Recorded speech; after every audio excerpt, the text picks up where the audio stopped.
आज आपण धनुराशी बद्दल विचार करणार आहोत. धनुराशीचे लोक हे तेजस्वी, प्रेमळ आणि ज्ञानी असतात. मागच्या व्हिडिओमध्ये आपण त्यांची स्वभाव वैशिष्ट्ये पाहिली.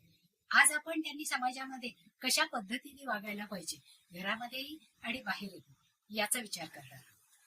यांच्या ज्ञानाचा उपयोग त्यांनी जर घरातल्यांच्या बरोबर समाजातल्या लोकांनाही करून दिला आणि त्यांना देवाबद्दल प्रेम आणि आसक्ती निर्माण करण्याचा प्रयत्न केला तर ते जास्त यशस्वी होतात.